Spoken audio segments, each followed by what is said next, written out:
for inviting me. So now I would like to start. Is my voice is clear to everyone? Yes sir, yes sir. और Yes.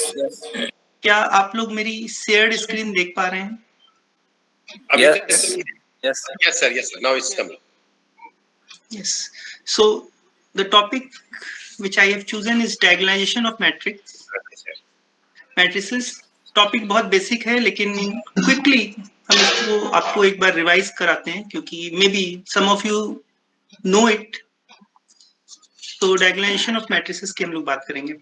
अच्छा, मैं जानना चाहूंगा कि yes, अभी screen share नहीं हुई आपकी? स्क्रीन शेयर नहीं हुई है? अच्छा ओके सर. ओके नहीं दिख रहा है स्क्रीन दिख रहा है सर. ठीक. ये मैं ये जानना चाहूंगा कि कितना टाइम मेरे पास है, तो उस हिसाब से हम थोड़ा जल्दी या धीमे करेंगे.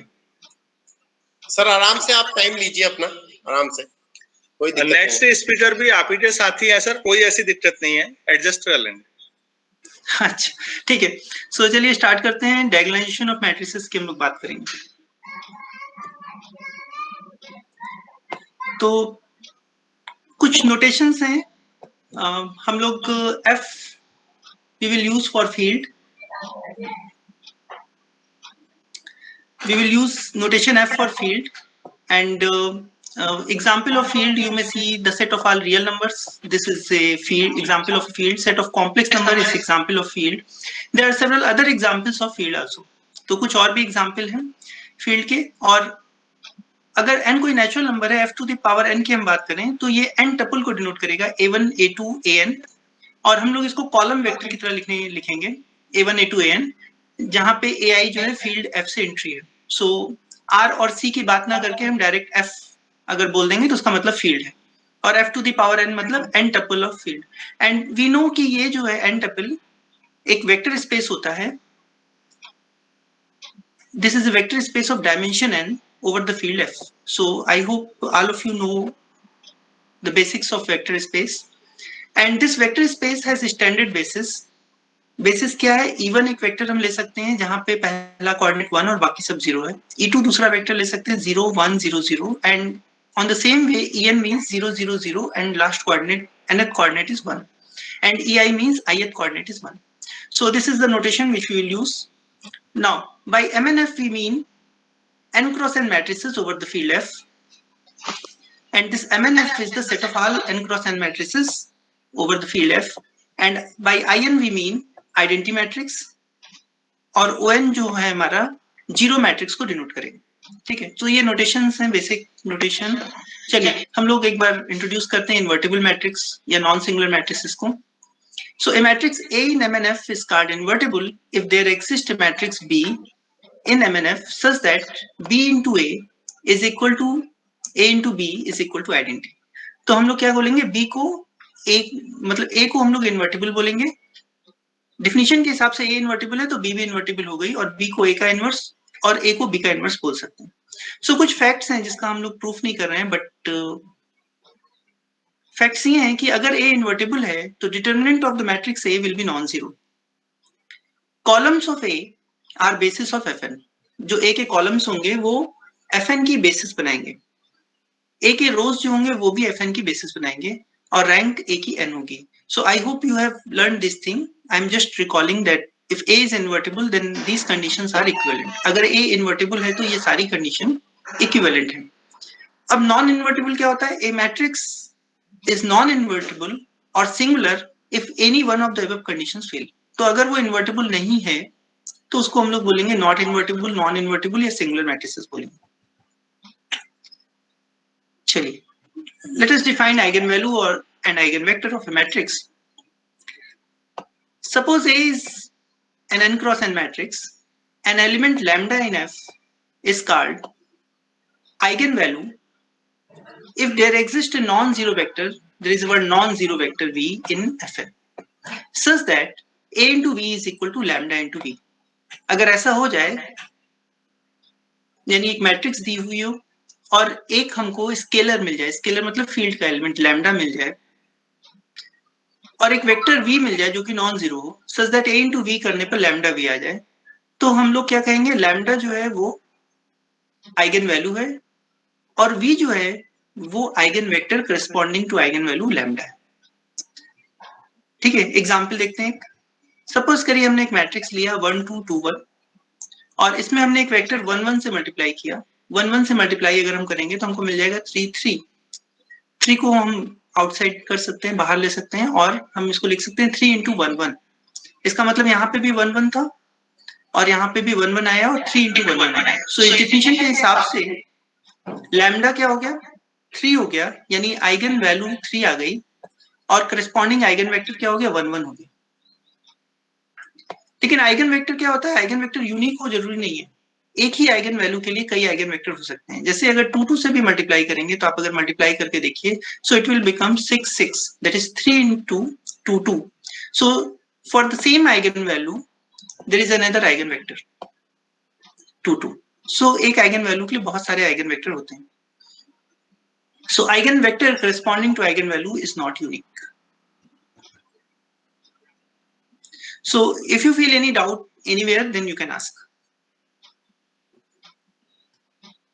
चलिए अब हम लोग बात करते हैं आइगन स्पेस की। Suppose lambda in F is an eigen value of a matrix A. So A is a matrix और लैम्डा उसकी क्या है, eigen value. Then the eigen space of lambda, हम लोग डिफाइन कर रहे हैं आइगन स्पेस ऑफ लैम्डा को। This is the set of vectors, set of eigen vectors of lambda union zero. तो जितने आइगन वेक्टर्स लैम्डा के मिल रहे हैं वो, और उसमें जीरो वेक्टर को और ऐड कर दें, तो ये जो सेट बना उसी को हम लोग बोलते हैं eigen space of lambda. So let me write it. So E lambda is the eigen space of lambda is equal to the set of eigen vectors of lambda union zero.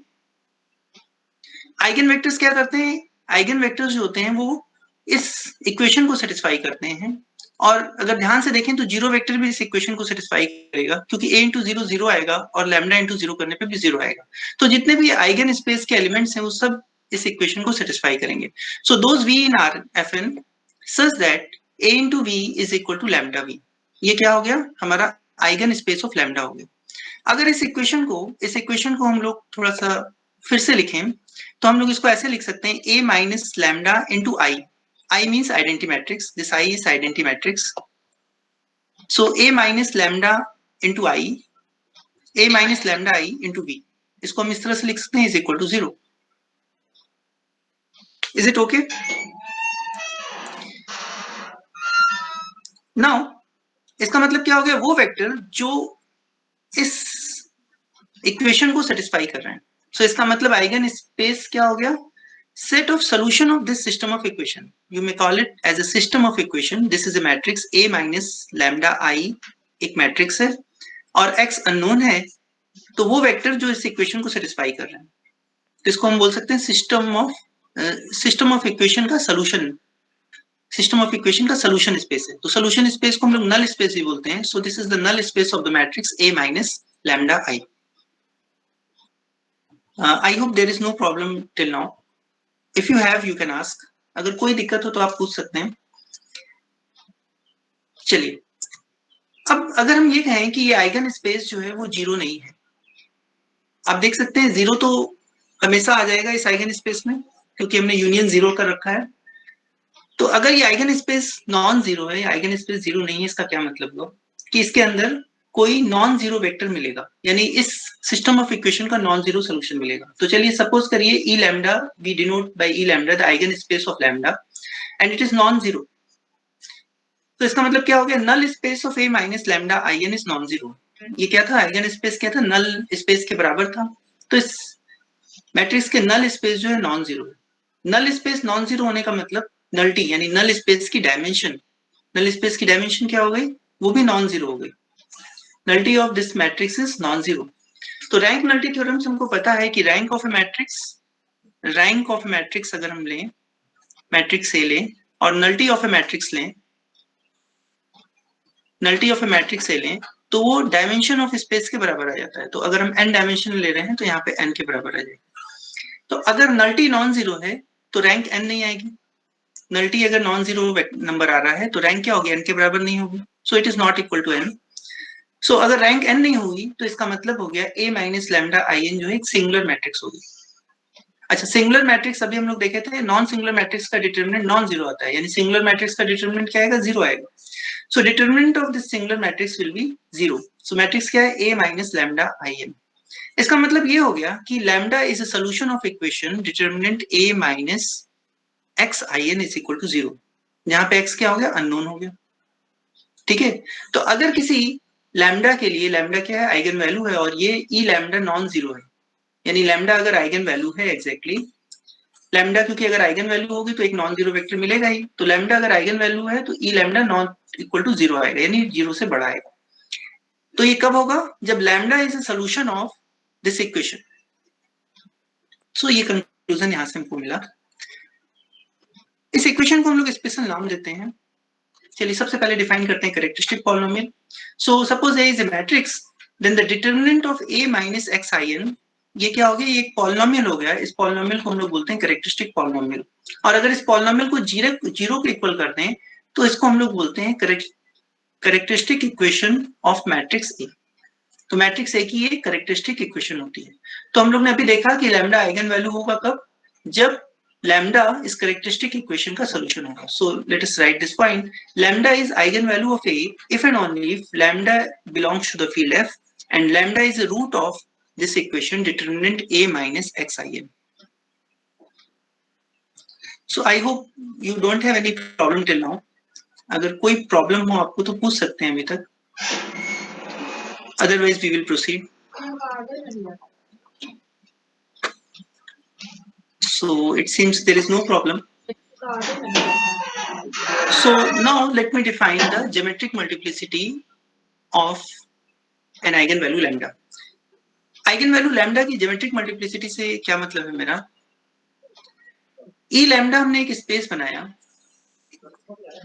E lambda जो हमने define किया वो Fn का एक सब space होगा, और इस सब स्पेस की जो डायमेंशन होगी, इसी डायमेंशन को हम लोग बोलते हैं geometric multiplicity of eigen value lambda. Eigen value lambda की ज्योमेट्रिक मल्टीप्लिसिटी बोलते हैं। सो आइगन वैल्यू लैम्डा के साथ हमने क्या किया, हमने अगर ये लैम्डा आइगन वैल्यू है, एक हमने आइगन स्पेस से अटैच किया, ई लैम्डा अटैच किया इसके साथ। ई लैम्डा का जो डायमेंशन है उसको हमने क्या कहा, ज्योमेट्रिक मल्टीप्लिसिटी, ज्योमेट्रिक मल्टीप्लिसिटी कहा। सो हर आइगन वैल्यू के साथ एक ज्योमेट्रिक मल्टीप्लिसिटी अटैच हो गई। और अब हम जा रहे हैं अलजेब्राइक मल्टीप्लिसिटी डिफाइन करने। अलजेब्राइक मल्टीप्लिसिटी क्या है, जो लैम्डा आइगन वैल्यू है वो क्या है, इस इक्वेशन का सॉल्यूशन है। इस कैरेक्टरिस्टिक इक्वेशन का सॉल्यूशन क्या है, आइगन वैल्यू लैम्डा है। तो इस इक्वेशन में जितनी बार लैम्डा रिपीट हो रहा है, उस नंबर ऑफ टाइम्स को अगर हम काउंट करेंगे तो उसी को हम लोग कहेंगे algebraic multiplicity. So the number of times lambda occurs as a root of equation determinant a minus xi is equal to 0 is called algebraic multiplicity of lambda. इसको बोलते हैं लैम्डा की अलजेब्राइक मल्टीप्लिसिटी। तो अब क्या हो गया, अलजेब्राइक मल्टीप्लिसिटी, एक आइगन वैल्यू के साथ हमने एक आइगन स्पेस अटैच किया, आइगन स्पेस की डायमेंशन जो थी उसको ज्योमेट्रिक मल्टीप्लिसिटी कहा। आइगन वैल्यू कैरेक्टरिस्टिक इक्वेशन का सॉल्यूशन था, उस कैरेक्टरिस्टिक इक्वेशन में जितनी बार वो वैल्यू रिपीट हुई उसको हम लोग ने कहा अलजेब्राइक मल्टीप्लिसिटी। ठीक है, चलिए आगे चलते हैं, एग्जाम्पल से इसको समझते हैं। सपोज करिए हमने एक मैट्रिक्स ए ले लिया 1 2 0 1, और अब हम कैरेक्टरिस्टिक पॉलिनोमियल पहले निकालेंगे। a minus x I two हमने किया, ये मैट्रिक्स हमारे पास आई। अब इसका हमने डिटरमिनेंट निकाला। सो डिटरमिनेंट हमने जैसे ही लिया हमारे पास आ गया 1 माइनस एक्स होल स्क्वायर। तो कैरेक्टरिस्टिक इक्वेशन क्या हो गई, इस कैरेक्टरिस्टिक पॉलिनोमियल को 0 के इक्वल कर दिया। अब इसके जो रूट होंगे वो क्या आ रहे हैं, आइगन वैल्यूज आ रहे हैं। तो इसका रूट क्या आया, 1 1। ये रूट कितनी बार आया, 2 बार आया। तो अलजेब्राइक मल्टीप्लिसिटी क्या हो गई, 2। So the algebraic multiplicity here is 2. Now we want to find the geometric multiplicity. Geometric multiplicity क्या थी, nullity of this matrix. Nullity क्या होती है, ये मैट्रिक्स क्या है, लैम्डा की वैल्यू कितनी है, 1 है, सो a माइनस 1 इंटू आइडेंटिटी, सो 1 1 हमने डायगोनल से घटा दिया a के, तो 0 2 0 2 बचा। इस मैट्रिक्स को आप देखेंगे तो इसकी रैंक आएगी 1, तो रैंक नलिटी थ्योरम से नलिटी क्या होगी 2 minus 1, so the nullity is 1। तो आप देख सकते हैं ज्योमेट्रिक मल्टीप्लिसिटी ऑफ 1 कितनी आई 1 एंड अलजेब्राइक मल्टीप्लिसिटी ऑफ 1 कितनी आई 2। तो किसी भी मैट्रिक्स अगर दी हुई है तो हम ज्योमेट्रिक मल्टीप्लिसिटी और अलजेब्राइक मल्टीप्लिसिटी इस तरह से कैलकुलेट कर सकते हैं। चलिए अब हम डिफाइन करते हैं diagonal matrix. What is diagonal matrix? So A matrix A in Mn is called diagonal if all off diagonal entries are 0. So there is a word off diagonal entries. Off diagonal entries 0. So if you have any problem, then you can ask. If no, then I will proceed. Okay, so diagonal matrix उसको कहते हैं इसकी off diagonal entry 0. Diagonal entry, yes. Sir, I have a query. Yes. Then algebraic multiplicity and geometric multiplicity. You have taught about that algebraic multiplicity and geometric multiplicity. See, two things I want to ask. One is, what is the physical significance difference between algebraic multiplicity and geometric multiplicity, and in which situation that will be same? Yes. Yes. Okay. Okay. Now, algebraic multiplicity is actually a solution of algebraic equation. That's why its name is algebraic multiplicity. Geometric multiplicity come from a space. This geometric multiplicity comes from a space. Space is subspace of the Fn. Fn क्या है? Vector space है। F की जगह R ले लेंगे तो Rn आप कह सकते हैं। और ये जो ज्योमेट्रिक मल्टीप्लिसिटी है वो क्या है? इसका एक सबस्पेस बनेगा ई लैम्डा, और ये सबस्पेस का ये डायमेंशन है। और जहां तक बात है कि किस सिचुएशन में ये इक्वल होगा, उसको अभी हम लोग आगे डिस्कस करेंगे। जब ये इक्वल होगा हर आइगन वैल्यू के लिए, तो उस केस में मैट्रिक्स जो है हमारी वो डायगोनलाइजेबल हो जाएगी। ठीक है, क्योंकि ये स्पेस से आ रहा है इसीलिए इसको ज्योमेट्रिक मल्टीप्लिसिटी कहा जा रहा है। ये अलजेब्राइक इक्वेशन का सॉल्यूशन है, इसलिए कितनी बार ये सॉल्यूशन रिपीट हो रहा है, इसलिए इसको अलजेब्राइक मल्टीप्लिसिटी कहा जा रहा है। और क्यों ये, हाँ ठीक है, ठीक है, चलिए हम लोग आगे चलते हैं। सो डायगोनल मैट्रिक्स हमने डिफाइन कर दिया। ऑफ डायगोनल एंट्री 0 हो तो डायगोनल मैट्रिक्स है। For example, this is a diagonal matrix, this is a diagonal matrix, this is a diagonal matrix. So these are entries are diagonal entries. Off diagonal entries मतलब इसको छोड़कर बाकी entries 0 है। So zero matrix भी अगर हम लेंगे तो वो भी एक तरह की डायगोनल मैट्रिक्स ही है, क्योंकि ऑफ डायगोनल एंट्रीज इसकी 0 है। चलिए बातें एक और डेफिनेशन पे, सिमिलर मैट्रिक्स की। टू मैट्रिसेस हमने लिया ए एंड बी, इसको हम लोग सिमिलर कहेंगे अगर एक नॉन सिंगुलर यानी इन्वर्टिबल मैट्रिक्स P ऐसी मिल जाए such that A can be written as PB inverse. A को हम लोग PB इनवर्स लिख सकें तो हम लोग बोलेंगे सिमिलर है। अगर A को हम लोग PB इनवर्स लिख सकते हैं तो इस P को हम लोग इस साइड ले सकते हैं। कैसे ले सकते हैं? P इनवर्स से दोनों साइड मल्टीप्लाई करके, और इस P इनवर्स P से दोनों साइड अगर मल्टीप्लाई करेंगे लेफ्ट साइड से तो P इधर आ जाएगा। तो इसका मतलब ये हो गया कि अगर A is equal to P inverse BP then P AP inverse B के बराबर होगा। तो अगर A B से सिमिलर है तो B भी A से सिमिलर होगा। Okay, so this similarity is a symmetric relation. So okay, let me define it like a relation. So एक रिलेशन हम डिफाइन कर सकते हैं सेट ऑफ मैट्रिसेस MNF के ऊपर। वो रिलेशन क्या है? A is similar to B if and only if, so A is related to B if and only if A is similar to B। सो अभी हम लोग ने देखा सिमिलरिटी क्या है। सिमिलरिटी जो है एक सिमेट्रिक रिलेशन है। ये रिलेशन रिफ्लेक्सिव भी होता है क्योंकि A से भी रिलेटेड होगा, because A can be written as identity matrix inverse A into identity matrix. So this relation is a reflexive relation. Symmetric relation अभी हमने देखा कि ये रिलेशन सिमेट्रिक होता है, यानी अगर A B से रिलेटेड है तो B भी A से रिलेटेड होगा। और ये रिलेशन ट्रांजिटिव भी होता है।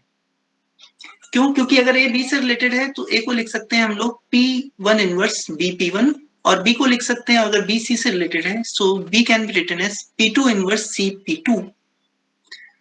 और इन दोनों को अगर हम कंबाइन कर दें तो ए को लिख सकते हैं, यानी हम बी की वैल्यू यहाँ से पुट कर दें, बी की वैल्यू यहाँ से पुट कर दें इस इक्वेशन में, सो हमको मिल जाएगा P2 P1 whole inverse C P2 P1, इसका मतलब A और C भी रिलेटेड हो गया। So this relation is a transitive relation. So जो रिलेशन रिफ्लेक्सिव, सिमेट्रिक और ट्रांजिटिव होता है उसको हम लोग कहते हैं इक्विवेलेंस रिलेशन है। इक्विवेलेंस रिलेशन की मैथमेटिक्स में खास बात होती है और वो ये है कि ये रिलेशन हमेशा सेट को पार्टीशन कर देता है, और पार्टीशन किसमें होता है? इक्विवेलेंस क्लासेस में होता है। So, what is equivalence class of a matrix A? This is the set of those matrices B which are related to A, यानी वो B जो A के सिमिलर हैं, यानी B को हम लोग लिख सकते हैं P inverse AP, where P is a non-singular matrix. तो B की जगह हम ये रख दें, so हम लोग लिख सकते हैं P inverse AP such that P is non-singular. तो A की इक्विवेलेंस क्लास में कौन आया? A की इक्विवेलेंस क्लास में वो मैट्रिसेस आई जो A से सिमिलर हैं। इक्विवेलेंस क्लास हमेशा पार्टीशन करता है। तो सपोज करिए ये पूरा हम डिनोट कर रहे हैं MNF यानी सेट ऑफ ऑल मैट्रिसेस से। सेट ऑफ ऑल मैट्रिसेस का पार्टीशन हो गया, किसमें पार्टीशन हो गया? इक्विवेलेंस क्लासेस में पार्टीशन हो गया। और इस इक्विवेलेंस क्लासेस में अगर हम जैसे A यहाँ पे कोई दूसरा एलिमेंट हम B चूज करेंगे तो क्या होगा? A और B आपस में सिमिलर होंगे, यानी एक नॉन सिंगुलर मैट्रिक्स ऐसी मिलेगी कि हम लोग B को लिख सकते हैं P A P इनवर्स या P इनवर्स A P लिख सकते हैं, इस फॉर्म में लिख सकते हैं। ठीक, तो ये हो गया सिमिलरिटी क्लासेस या इक्विवेलेंस क्लासेस बन गई, इनको सिमिलरिटी क्लासेस भी बोलते हैं, और पूरा सेट ऑफ ऑल मैट्रिसेस इसमें बढ़ गया। चलिए अब देखते हैं डायगोनल मैट्रिक्स किसको बोलते हैं, डायगोनलाइजेबल मैट्रिक्स किसको बोलते हैं। डायगोनल मैट्रिक्स क्या होती है ये तो हमने बता दिया। डायगोनलाइजेबल मतलब, डायगोनलाइजेबल किसको बोलेंगे? डायगोनलाइजेबल होने के लिए डायगोनल होना जरूरी नहीं है। डायगोनल मैट्रिक्स तो डायगोनलाइजेबल है ही, लेकिन नॉन डायगोनल मैट्रिक्स जो है वो भी डायगोनलाइजेबल हो सकती है। कब?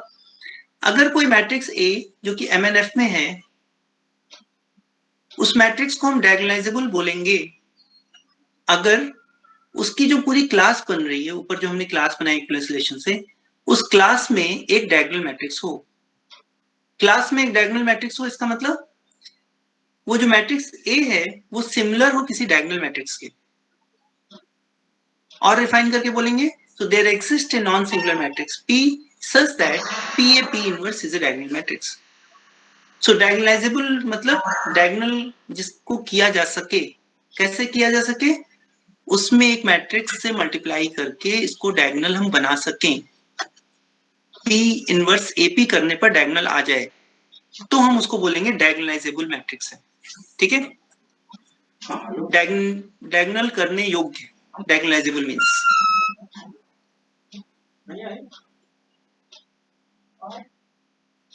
So the question is how to decide whether a given matrix is diagonalizable or not. So this is the problem कि कैसे डिसाइड करें कि एक मैट्रिक्स जो दी हुई है वो डायगोनलाइजेबल है कि नहीं। तो चलिए छोटे छोटे कुछ ऑब्जर्वेशन करते हैं इससे, और फिर हम लोग कंक्लूजन पे आएंगे। मान लीजिए कोई मैट्रिक्स हमने A ये लिया और E1 एक वेक्टर है 1 0 0, यानी बेसिस वेक्टर जो हम लोग शुरू में बताए थे, इसका एक वेक्टर E1 लिया। अगर इस मैट्रिक्स A को E1 से मल्टीप्लाई करेंगे तो आप देख सकते हैं क्या आएगा। मल्टीप्लाई करके देखिए, इस A मैट्रिक्स का पहला कॉलम आएगा। अगर इस मैट्रिक्स A को हम E2 से मल्टीप्लाई करेंगे तो इस मैट्रिक्स का सेकंड कॉलम आएगा। वेरी सिंपल ऑब्जर्वेशन, आप जस्ट मल्टीप्लाई करिए और आपको दिखेगा। इस मैट्रिक्स को अगर हम E3 से मल्टीप्लाई करेंगे यानी 0 0 1 से मल्टीप्लाई करेंगे तो इस मैट्रिक्स का थर्ड कॉलम आएगा। ठीक है, यानी अगर हम EI से मल्टीप्लाई करेंगे किसी मैट्रिक्स को, n क्रॉस n मैट्रिक्स को, तो उस मैट्रिक्स का ith कॉलम आएगा। तो एक छोटा सा ऑब्जर्वेशन है, इसको भी हम लोग यूज करेंगे। दूसरा ऑब्जर्वेशन ये है कि अगर A मैट्रिक्स जो है वो P इनवर्स BP फॉर्म में है, यानी A और B सिमिलर है, और हम determinant of A minus xi calculate करेंगे, so that will be equal to determinant of this thing that can be written like this, and this can be written as determinant of P inverse because determinant of A into B is determinant of A into determinant of B, so we can write it as determinant of P inverse into determinant of B minus xi into determinant of P। लेकिन determinant of P inverse क्या होगा? 1 over determinant of P होगा, और ये दोनों आपस में cancel हो जाएंगे, तो हमको मिलेगा determinant of B minus xi। इसका मतलब है कि ये क्या था? Determinant of A minus xi characteristic polynomial था, तो characteristic polynomial of similar matrices क्या होगा? सेम आएगा। अगर कैरेक्टरिस्टिक पॉलिनोमियल सेम आ गया तो कैरेक्टरिस्टिक पॉलिनोमियल से जो कैरेक्टरिस्टिक इक्वेशन बनता है, इसके पॉलिनोमियल के जो रूट होते हैं वही तो आइगन वैल्यूज होता है। तो कैरेक्टरिस्टिक पॉलिनोमियल सेम है, इसका मतलब सिमिलर मैट्रिक्स की आइगन वैल्यूज भी सेम आएगी। So eigen values of similar matrices are same. ठीक है, I think there is no problem till now. If you have you can ask. कोई दिक्कत हो आपको तो आप पूछ सकते हैं। If you have any query then please ask. Okay, if no, then we will proceed. Now come to the observation number 4. अब चलिए हम लोग मान लेते हैं कि एक मैट्रिक्स हमने लिया और ये मैट्रिक्स डायगोनलाइजेबल है। डायगोनलाइजेबल है इसका मतलब क्या हुआ, एक नॉन सिंगुलर मैट्रिक्स P ऐसी मिलेगी कि P इनवर्स AP करने पर D एक डायगोनल मैट्रिक्स आ जाएगा। सपोज करिए हम मान लिए कि डायगोनलाइजेबल है, तो अब इस मैट्रिक्स में क्या क्या खास बात होगी ये देखते हैं। ठीक, तो प्रॉब्लम क्या है हमारी, एक प्रॉब्लम तो ये है कि हमको P कैसे मिलेगा, अगर एक कोई ऐसा P मिल जाए कि इस तरह से मल्टीप्लाई करें और एक डायगोनल मैट्रिक्स आ जाए। तो चलिए क्या करते हैं कि दोनों साइड में हम एक इवन वेक्टर से मल्टीप्लाई करते हैं। इवन क्या हो गया, स्टैंडर्ड बेसिस का पहला एलिमेंट 1 0 0 0। लेफ्ट साइड में हमने मल्टीप्लाई किया इवन से, और इसको ऐसे लिख सकते हैं क्योंकि मल्टीप्लिकेशन में एसोसिएटिविटी होती है, और राइट साइड में डी है, डी में इवन से मल्टीप्लाई किया। हमने अभी देखा कि इवन से मल्टीप्लाई करने पे उस मैट्रिक्स का पहला कॉलम आ जाएगा। सो डी का पहला कॉलम क्या है, लैम्डा 1 0 0 0। लैम्डा 1 0 0 0 को क्या लिख सकते हैं, लैम्डा 1 टाइम्स इवन लिख सकते हैं। I hope you agree at this point. तो हमने क्या देखा कि हमने पी इवन को एक साथ ले लिया और पी इनवर्स ए इससे मल्टीप्लाई किया, तो हमारे पास बना लैम्डा 1 इवन बना। अब इस P से दोनों साइड अगर हम मल्टीप्लाई कर दें, यानी इस P इनवर्स को हम इस साइड से इस साइड ले आए, तो क्या हो जाएगा, A P e one is equal to P lambda 1 e one. Lambda 1 क्या है, स्केलर है, इसको बाहर कर सकते हैं। सो लैम्डा 1 P इवन इसको लिख सकते हैं। सो इसका मतलब क्या हो गया, इसका मतलब ये हो गया कि A टाइम्स P इवन अगर हम करेंगे तो लैम्डा 1 P इवन आ जाएगा। ठीक है, I hope you agree at this point. अब यहाँ पे क्या है, देखो P क्या है, P एक नॉन सिंगुलर मैट्रिक्स है और P इवन क्या है, नॉन जीरो वेक्टर है। क्योंकि ये नॉन सिंगुलर मैट्रिक्स है इसलिए पहला कॉलम हमेशा क्या होगा, नॉन जीरो वेक्टर होगा। नॉन सिंगुलर मैट्रिक्स में कोई भी कॉलम जीरो नहीं हो सकता, क्योंकि अगर जीरो होगा तो उसका डिटरमिनेंट जीरो आ जाएगा। हम लोग देखें नॉन सिंगुलर मैट्रिक्स का डिटरमिनेंट नॉन जीरो होता है। सो इसका मतलब P इवन जो कि P मैट्रिक्स का पहला कॉलम है वो नॉन जीरो वेक्टर होगा। तो अगर ये नॉन जीरो वेक्टर है तो आइगन वैल्यू की डेफिनेशन से P इवन क्या होना चाहिए, एक आइगन वेक्टर होगा। किसका आइगन वेक्टर होगा, A का, corresponding to eigen value lambda 1। ठीक है, so this means A has eigenvalue lambda 1 and P even, that is the first column of P, is eigenvector corresponding to eigenvalue lambda 1।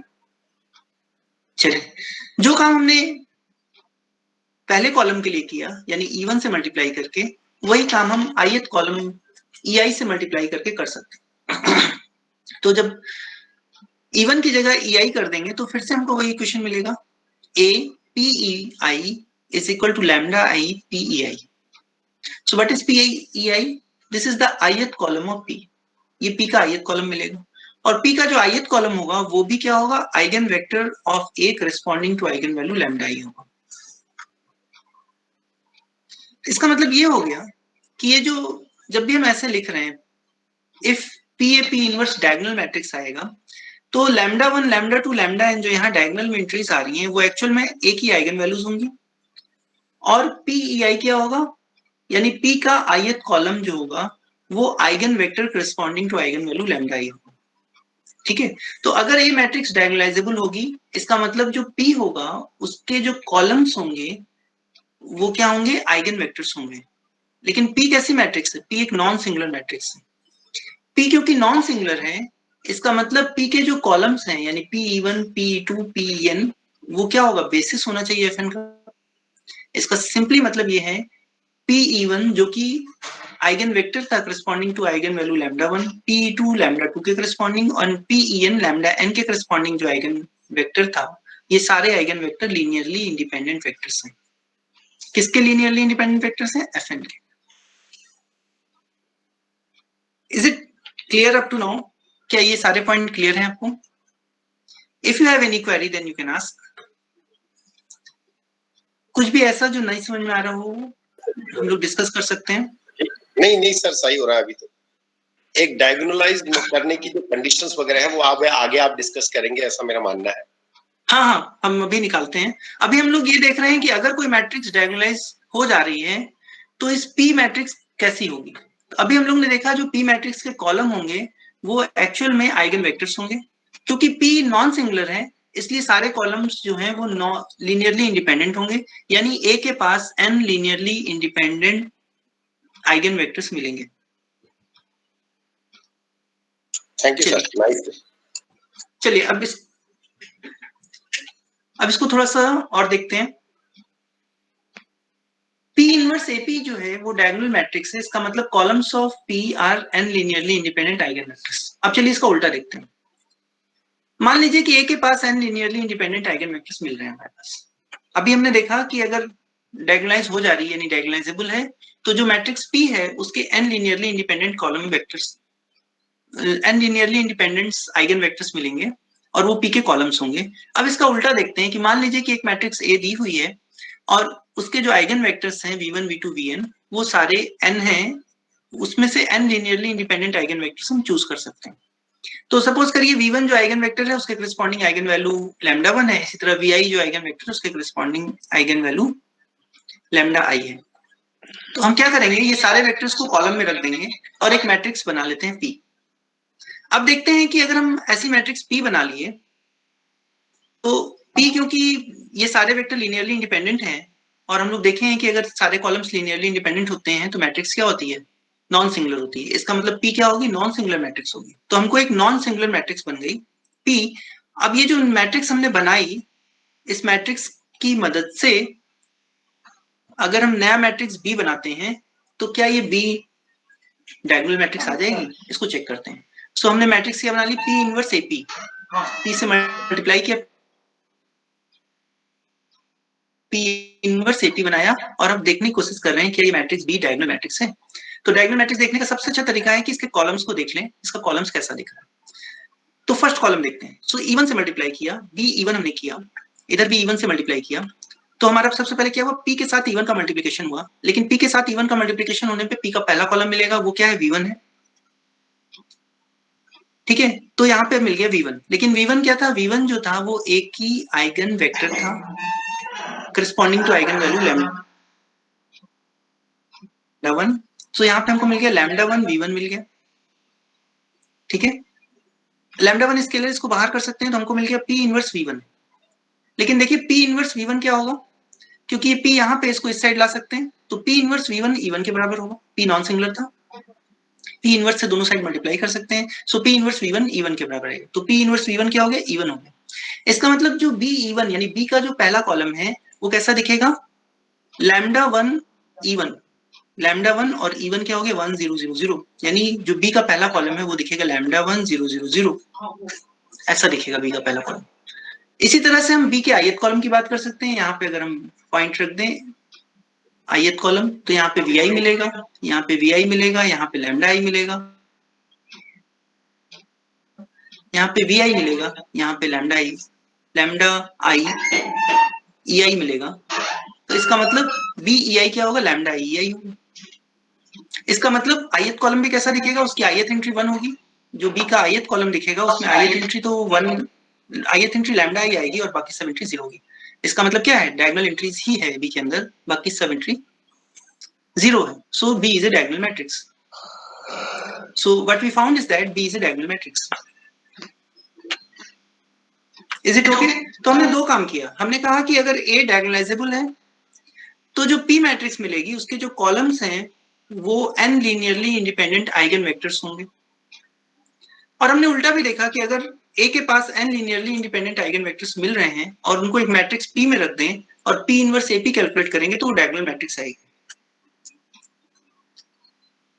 So I hope it is okay.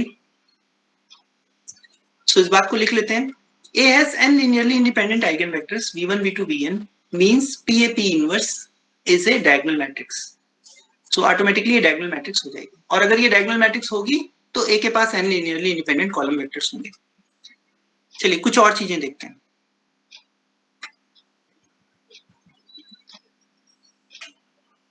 मान लीजिए कि हमने PA P inverse निकाला और ये diagonal matrix आ रहा है। अब इस डायगोनल मैट्रिक्स में मान लीजिए कि लैम्डा 1 रिपीट हो रहा है E1 टाइम्स, लैम्डा 2 रिपीट हो रहा है E2 times and lambda R repeat हो रहा है ER टाइम्स। तो रिपीट हो सकती है डायगोनल एंट्रीज। तो हमने मान लिया कि इस तरह से रिपीट हो रहा है, हमने सिस्टमैटिक लिख लिया, शुरू में लैम्डा 1, बाद में लैम्डा 2, उसके बाद लास्ट में लैम्डा R। सो अगर इस मैट्रिक्स का कैरेक्टरिस्टिक पॉलिनोमियल निकालेंगे, ए का कैरेक्टरिस्टिक पॉलिनोमियल, और ये मैट्रिक्स जो हमने निकाली P इनवर्स AP ये सिमिलर मैट्रिक्स है, तो ए का कैरेक्टरिस्टिक पॉलिनोमियल वही होगा जो इस डायगोनल मैट्रिक्स D का कैरेक्टरिस्टिक पॉलिनोमियल हम लोग ऑब्जर्व किए थे पहले।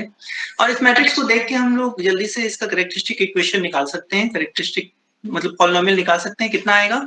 Lambda 1 minus x, lambda 2 minus x to the power E2 and lambda R to the power lambda R minus x to the power ER। I hope यहाँ पे कोई दिक्कत नहीं होगी किसी की। जस्ट सिंपल कैलकुलेशन है, इसको निकाल सकते हैं, D माइनस XI का डिटरमिनेंट निकलती है।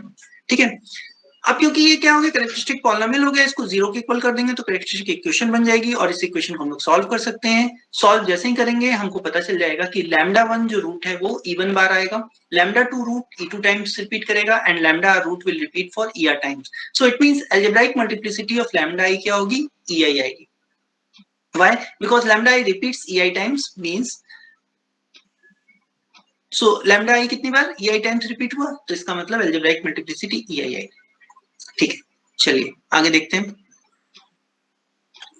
अच्छा, अब एक चीज और देखें अगर हम लोग यहाँ पे, तो P का अगर पहला कॉलम एक आइगन वेक्टर था तो उसके करस्पॉन्डिंग आइगन वैल्यू ये आया था, उसके जो डायगोनल मैट्रिक्स थी उसकी पहली एंट्री क्या थी, वो P के करस्पॉन्डिंग, P के जो पहले कॉलम जिसके करस्पॉन्डिंग आइगन वेक्टर था उसकी आइगन वैल्यू थी यहाँ पे। तो P का दूसरा कॉलम वेक्टर भी यहाँ पे लैम्डा 1 आ रहा है, जैसे ये डायगोनल मैट्रिक्स बनी, इसका दूसरा एंट्री क्या आ रहा है यहाँ पे, यहाँ पे भी लैम्डा 1 आ रहा है। तो इसका मतलब P का जो दूसरा कॉलम है वो भी लैम्डा 1 के करस्पॉन्डिंग ही आइगन वेक्टर है।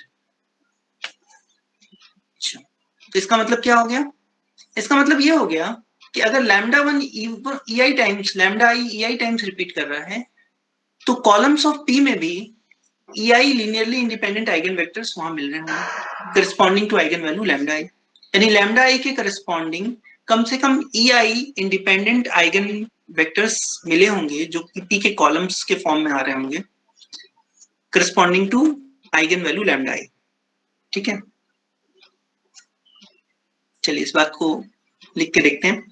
तो ये मैट्रिक्स हमारी आई थी, तो अब P के कॉलम्स को अगर हम देखेंगे तो P के कॉलम्स में जो शुरू के इवन वेक्टर्स रहे होंगे वो इवन वेक्टर्स कैसे रहे होंगे, यहाँ पे इवन बार लैम्डा 1 आ रहा है तो वो जो इवन वेक्टर होंगे वो आइगन वैल्यूज होंगे लैम्डा 1 के करस्पॉन्डिंग। इसका मतलब ये सारे आइगन स्पेस से आए होंगे, लेकिन ये कॉलम्स वेक्टर क्या है, लीनियरली इंडिपेंडेंट है। इसका मतलब जो ई लैम्डा I है उसका डायमेंशन E1 से ज्यादा रहा होगा। इसी तरह से ई लैम्डा 2 जो है उसका डायमेंशन E2 से ज्यादा रहा होगा। अब ई लैम्डा 2 क्या है? ई लैम्डा 2 का जो डायमेंशन है वो ज्योमेट्रिक मल्टीप्लिसिटी है और ये जो EI है वो क्या है? Algebraic multiplicity. तो यहाँ पे ये बात पता चल रही है कि जो ज्योमेट्रिक मल्टीप्लिसिटी है वो अलजेब्राइक मल्टीप्लिसिटी से ज्यादा रही होगी। ठीक है, तो अगर मैट्रिक्स डायगोनलाइज हो गई तो ये यहां से हमको ये पता लगा कि ये जो ज्योमेट्रिक मल्टीप्लिसिटी है वो बड़ी रही होगी अलजेब्राइक मल्टीप्लिसिटी से। ये बात यहां से हमको पता लग रही है। चलिए आगे चलते हैं। लेकिन एक चीज और देखें अगर हम लोग, this is the conclusion, geometric multiplicity algebraic multiplicity से बड़ी रही होगी। लेकिन एक चीज है कि अगर आइगन वेक्टर्स की हम लोग बात करें, डिस्टिंक्ट आइगन वैल्यूज के करस्पॉन्डिंग जो आइगन वेक्टर्स होते हैं वो लीनियरली इंडिपेंडेंट होते हैं। इसको आप प्रूफ कर सकते हैं, इसको प्रूफ करके देखिएगा। I am leaving it as exercise कि आइगन वैल्यूज अगर distinct eigen vectors eigen values के करस्पॉन्डिंग डिफरेंट आइगन वैल्यूज के करस्पॉन्डिंग अगर आइगन वेक्टर निकालेंगे तो वो लीनियरली इंडिपेंडेंट हो। हम ये कहना चाहते हैं कि अगर डायगोनल होंगे तो दोनों मल्टीप्लिसिटी इक्वल आएगी। अगर ऐसा नहीं होगा क्योंकि और ज्योमेट्रिक मल्टीप्लिसिटी बड़ी आ गई तो इसका मतलब ये हो गया कि यहाँ पे जो कॉलम्स हम लोग ले रहे थे, एक बार ऊपर चलते हैं, फिगर देखते हैं फिर से। यहाँ पे क्योंकि ये जो शुरू के इवन कॉलम्स हैं वो corresponding to eigen value lambda 1 है, और ये बाद के जो E2 कॉलम, उसके बाद जो E2 कॉलम्स आ रहे हैं वो corresponding to eigen value lambda 2 है। तो ये क्या होंगे, आपस में लीनियरली इंडिपेंडेंट होंगे। मान लीजिए कि हमारे पास इवन के अंदर, लैम्डा इवन के अंदर और ऐसे आइगन वेक्टर हैं जो लीनियरली इंडिपेंडेंट है, यानी इवन से ज्यादा लीनियरली इंडिपेंडेंट आइगन वेक्टर है। क्योंकि हम अगर कहते हैं कि ज्योमेट्रिक मल्टीप्लिसिटी ज्यादा है अलजेब्राइक मल्टीप्लिसिटी से, तो उसके पास ज्यादा लीनियरली इंडिपेंडेंट आइगन वेक्टर होंगे। अगर ऐसा होगा तो हम क्या कर सकते हैं, इस कॉलम को हटा दें यहाँ से, और इसकी जगह पर हम लैम्डा इवन का जो एक और वेक्टर मिल रहा है लीनियरली इंडिपेंडेंट, उसको डाल दें। क्योंकि हमने देखा कि लीनियरली इंडिपेंडेंट अगर सारे वेक्टर होंगे तो डायगोनलाइज हो जाएगा, लेकिन अगर जैसे ही हम ऐसा करेंगे तो यहाँ पर लैम्डा E2 की जगह पे लैम्डा E1 आ जाएगा, लैम्डा 1 आ जाएगा, लैम्डा 2 की जगह लैम्डा 1 आ जाएगा। लेकिन अगर ये हो गया तो मैट्रिक्स का कैरेक्टरिस्टिक इक्वेशन बदल जाएगा। लेकिन एक मैट्रिक्स के लिए कैरेक्टरिस्टिक इक्वेशन तो एक ही रहेगा, इसका मतलब ऐसा हम कर नहीं सकते। और अगर ऐसा हम कर नहीं सकते तो इसका मतलब कि एग्जैक्टली जो ज्योमेट्रिक मल्टीप्लिसिटी है वो अलजेब्राइक मल्टीप्लिसिटी के बराबर आएगी, क्योंकि उससे ज्यादा होने पर फिर मैट्रिक्स का कैरेक्टरिस्टिक इक्वेशन ही बदल जाएगा। सो इसका मतलब geometric multiplicity of lambda I and algebraic multiplicity of lambda I same आएगी। सो हमने क्या दिखाया कि अगर मैट्रिक्स डायगोनलाइजेबल है, यानी P इनवर्स डायगोनल मैट्रिक्स आ रहा है, तो उसकी ज्योमेट्रिक मल्टीप्लिसिटी और अलजेब्राइक मल्टीप्लिसिटी सेम आएगी। लेकिन इसका उल्टा भी सही है। सपोज करिए एक मैट्रिक्स है और lambda 1, lambda 2, lambda are all roots of equation this, और लैम्डा आई क्या है, फील्ड से आ रहा है। मान लीजिए कि geometric multiplicity of lambda I and algebraic multiplicity of lambda I equal आ रही है और दोनों EI के बराबर है। तो क्योंकि ये अलजेब्राइक मल्टीप्लिसिटी भी है और जो इक्वेशन बनती है कैरेक्टरिस्टिक इक्वेशन वो n डिग्री की बनती है इक्वेशन, और ये जो है कितनी बार कौन से रूट आए हैं वो हैं, तो सारे रूट को अगर सम करेंगे तो n के इक्वल आएगा। सो E1 plus E2 plus ER n के बराबर आएगा। अब अगर हम EI linearly independent vectors from each eigen space choose करेंगे, जो कि हम कर सकते हैं क्योंकि ज्योमेट्रिक मल्टीप्लिसिटी भी EI है, हम चूज करेंगे तो क्या होगा, ये हमने हर स्पेस से EI वेक्टर्स ले लिए लीनियरली इंडिपेंडेंट्स और उन सबको यूनियन ले लिया, और वो वेक्टर्स आपस में भी लीनियरली इंडिपेंडेंट होंगे क्योंकि डिस्टिंक्ट आइगन वैल्यूज के करस्पॉन्डिंग जो आइगन वेक्टर्स होते हैं वो लीनियरली इंडिपेंडेंट होते हैं। इसका मतलब ये हो गया कि हमको एक ऐसी बेसिस मिल गई, हमको n linearly independent eigen vectors मिल गए। और हम लोग देखे थे पहले कि अगर n linearly independent eigen vectors मिल जाएंगे तो मैट्रिक्स डायगोनलाइजेबल हो जाएगी।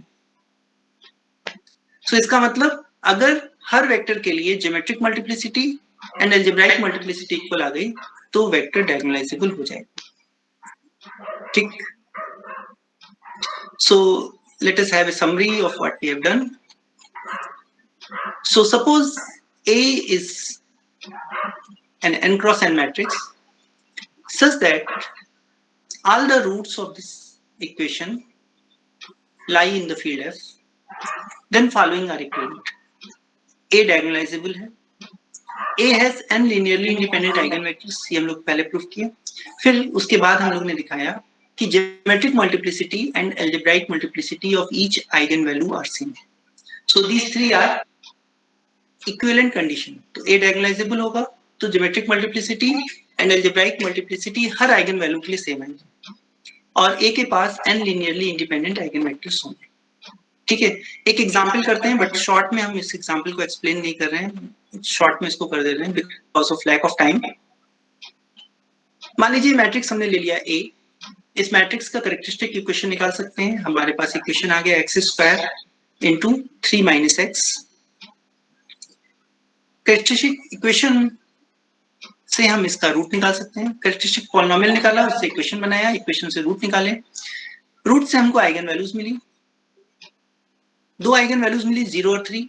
Algebraic multiplicity of 0 is 2 and geometric algebraic multiplicity of 3 is 1। अब हम क्या करेंगे, इनकी ज्योमेट्रिक मल्टीप्लिसिटी निकालेंगे।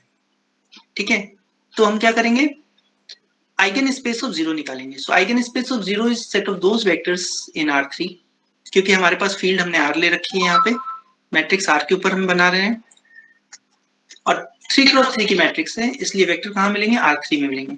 तो वो वेक्टर R3 के जो इस इक्वेशन को सेटिस्फाई करेंगे, यानी इस सिस्टम ऑफ इक्वेशन का सोल्यूशन।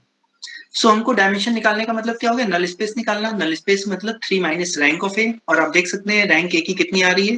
रैंक ए की 1 आ रही है। सो इसका मतलब ये 2 आएगा।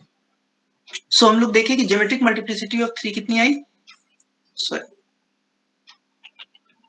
ज्योमेट्रिक मल्टीप्लिसिटी ऑफ 0 जो है वो 2 आई। ठीक है, यहां से ज्योमेट्रिक मल्टीप्लिसिटी ऑफ 0 2 आई, और ऊपर हम लोग देखे थे कि अलजेब्राइक मल्टीप्लिसिटी 0 की कितनी आ रही थी? अलजेब्राइक मल्टीप्लिसिटी भी 0 की 2 आ रही थी। तो 0 की ज्योमेट्रिक मल्टीप्लिसिटी और अलजेब्राइक मल्टीप्लिसिटी सेम है। अब हम लोग देखते हैं 3 की कितनी आ रही है? 3 के आइगन स्पेस की डायमेंशन। सो 3 का आइगन स्पेस क्या होगा? Those x in R3 such that a minus 3i3 into x is equal to 0, और इस सिस्टम ऑफ इक्वेशन का नल स्पेस का डायमेंशन। तो रैंक इसकी अगर आप कैलकुलेट करेंगे तो रैंक 2 आएगी। So I am leaving it as exercise for you to calculate the rank of this matrix. Rank of this matrix is 2. So 3 minus rank of this matrix, that is nullity 1. So geometric multiplicity 3 की आ गई 1. तो इसका मतलब क्या हो गया? 3 की geometric multiplicity and 3 की algebraic multiplicity same है। तो दो आइगन वैल्यूज हमको मिली 0 और 3, और दोनों के लिए geometric multiplicity and algebraic multiplicity same आ रही है। इसका मतलब ये मैट्रिक्स जो हमको दी गई थी वो मैट्रिक्स डायगोनलाइजेबल है। ठीक है, अब अगर आपको ये निकालना है कि कौन सी मैट्रिक्स P होगी, तो आपको ये जो आइगन स्पेसेस निकाले गए हैं उन आइगन स्पेसेस के करस्पॉन्डिंग इन आइगन स्पेसेस की बेसिस निकालनी पड़ेगी, क्योंकि बेसिस क्या होती है? लीनियरली इंडिपेंडेंट होता है। सो बेसिस निकालने के लिए थोड़ा सा कैलकुलेशन आपको करना पड़ेगा, और हमने यहाँ कैलकुलेट कर रखा है, आप कर सकते हैं। ये दो वेक्टर E0 की बेसिस में आए, और E3 की बेसिस भी हम लोग निकाल सकते हैं, यानी E3 की बेसिस में हमको एक वेक्टर मिला 1 1 1, और इन तीनों वेक्टर को जब हम कॉलम में रख देंगे तो वो बन जाएगी हमारी matrix P। So this matrix is the P। So P A P inverse जैसे ही हम लोग करेंगे तो P का पहला कॉलम क्या था? 0 आइगन वेक्टर के करस्पॉन्डिंग जीरो आइगन वैल्यू के करस्पॉन्डिंग आइगन वेक्टर था, तो पहली एंट्री 0 आएगी। ये भी 0 के करस्पॉन्डिंग था, तो दूसरी एंट्री डायगोनल की 0 आएगी, और ये किसके करस्पॉन्डिंग था? 3 आइगन वैल्यू 3 के करस्पॉन्डिंग था, तो तीसरी डायगोनल एंट्री 3 आएगी। अगर इनके क्रम को हम आगे पीछे कर देंगे तो उसी करस्पॉन्डिंग ये एंट्रीज भी चेंज हो जाएगी। जैसे अगर मान लीजिए P में इसको हम पहले लिख दिए, इन दोनों को बाद में लिख दिए, तो 3 0 0 आ जाएगा, बट दोनों ही डायगोनल मैट्रिक्स हैं और दोनों ही सिमिलर हैं। So in this way you can diagonalize symmetrics. I hope if you have any problem then you can ask.